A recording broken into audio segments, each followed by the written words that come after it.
What is going on, guys? Welcome to Gregos TV. This is going to be a review for the iPhone SE 2020, also known as the second generation SE device for iPhone. It is their ultra budget iPhone. It goes for $399, and I'm going to tell you what I like and what I don't like, so let's get to it. All right, so I think the biggest selling point about this phone is the size of it. This is one of the most, if not the most comfortable phones to hold in a long time. And because all these phones are so huge now, you know, this is a phone with a huge display and it's just so much larger. But, you know, maybe you want something a little bit smaller. I think you'd be very happy with this. Obviously, the design of it isn't the newest and latest and greatest they have. You have these big bezels at the top, and at the bottom, you still have the home button, old school wise, which double acts as a fingerprint sensor. You have nice colors, like this is the Project Red one, and you get one camera in the top, and then you get the flash in to the right of that, Apple logo, Project Red.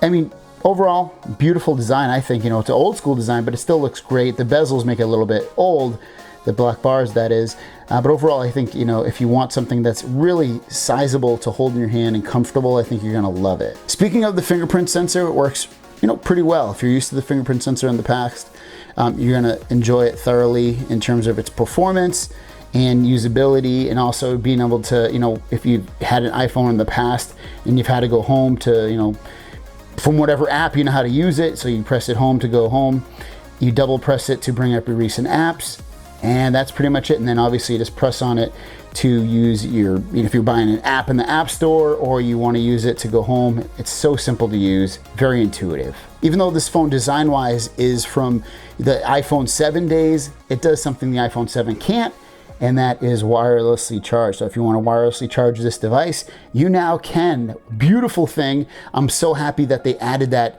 inside of this phone, because it just makes it a little bit easier if you don't have a cable around, but you have a wireless charger. For instance, I have a lot more Android phones and those use USB-C. This still uses Lightning at the bottom there.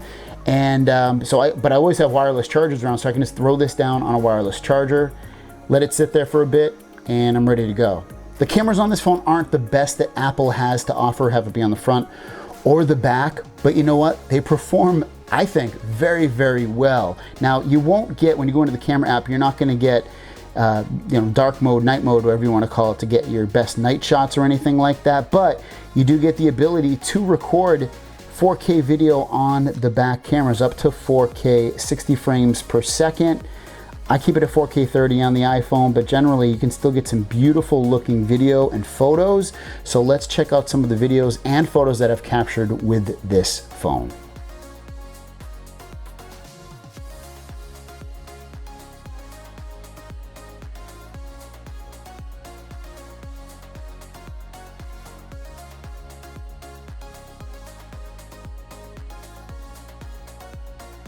Here's a little iPhone SE 2020 video sample shooting in 4K 30.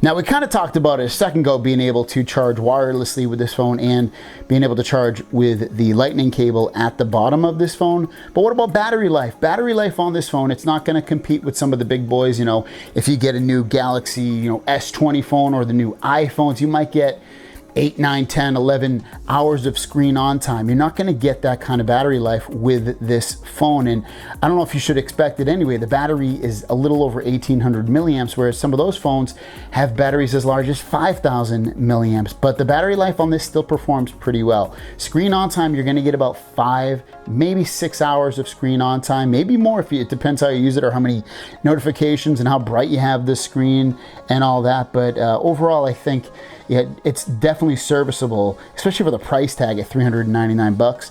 The battery life is definitely okay. Now, this phone does have stereo speakers and the sound is actually not that bad overall. So why don't we check out a video and then also some music on here so you can hear how that sounds.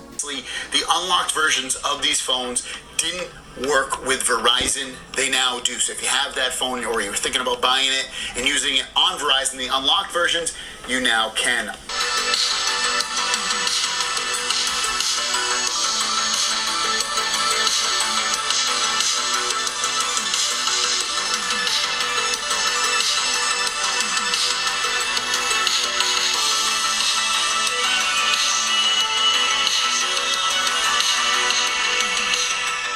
Now let's talk about some things that are kind of old about this phone. Like I said, it does still have the home button. The new iPhones have completely gone away from that. Now they use a swiping gesture. So you swipe up to go home, swipe up and hold to bring up your recent apps. This doesn't have that. So you have to hit the home button to go home. You have to use the fingerprint sensor to unlock the phone because this phone also doesn't have Face ID. I love Face ID. Face ID allows you to unlock the phone with your face. Maybe you won't like that, but I absolutely love it. I like it better than the fingerprint sensor at this point. But again, it's not the end of the world. At least you still have the ability to unlock the phone with your fingerprint rather than have to only put in a code. This phone also doesn't have 5G, which, to be fair, none of the iPhones at the time of making this video have 5G. They have LTE, which is, plenty fast enough. You're not really missing anything with 5G on a phone, I feel like, at this point in time. But it is something to take hold of because the new iPhones that are coming out later this year are rumored to have 5G. But again, not the end of the world. LTE is everywhere, all around the world, and in the United States. I think you'll be perfectly fine with just LTE because it's fast and it works basically everywhere. An underestimated feature about this phone is that you're gonna get updates on this phone for years to come. Apple supports their phones and their tablets and everything for a really, really long time. You potentially might get updates on this for 5 years. 5 years. So if you buy this phone now, potentially you could get updates until it's 2020 right now, till 2025. That's crazy, crazy long time. A lot of Android phones stop getting updates after about 3 years or 2 years, sometimes even less than that.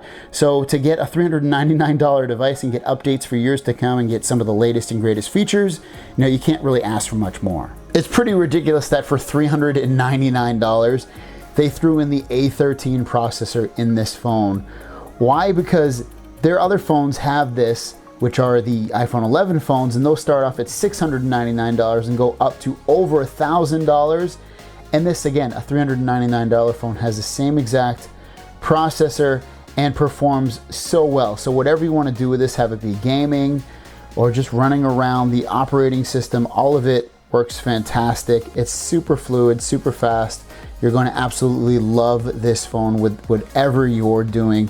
And most people are just going to do social media. So if even if you're a big person into Instagram or whatever, and you want to use that kind of stuff, you have the ability to do that with ease and just beautiful reliability with this phone. A13 processor in this phone, ridiculous. So crazy. Now, the last thing I wanted to talk about before I give you my final conclusions is the display. Now, you watched a video a second ago on here, and the display is crazy, crazy small. It's a small display. If you have bad eyesight, it might be hard to see because it is so tiny. But keep in mind, the display looks really good even at this size. The colors, the angles, everything about it, it gets fairly bright when you want to make this as bright as it can go. So all that stuff is really, really wonderful. They did it, they kept the Apple quality on there, which is awesome, especially with the display. The other thing you might want to know is that when you text or you're typing or anything like that, it's kind of small, the keyboard, but Apple's autocorrect is legendary. I love it. It's almost always correct when you're typing. Where is the best restaurant? See if I spelled that right. And it works fantastic, but it is something to take hold of, that, if you're on here, the keyboard is a little small, so if you have fat fingers, you might hit some other keys you weren't expecting, especially because this phone is so small compared to today's standards. So after everything is said about this phone, it's a great phone. For $399, you get one fantastic phone. The performance is great. The screen, even though it's small and it's not their newest and latest and greatest, it's an LCD display, is still really nice. The speakers are good. The camera is good. The ability to wirelessly charge is good. Obviously, there's no headphone jack on this, so if you need that, you're missing out on that, but it does come with headphones in the box that you can plug into the bottom of the phone. So overall, I would recommend it. Now, if you need something with a larger display because you're older and the keyboard's too small for you, then look elsewhere. But it's definitely, I think if you purchase this phone, I think you'll be very, very happy. Thanks for watching. See you down the road. Peace.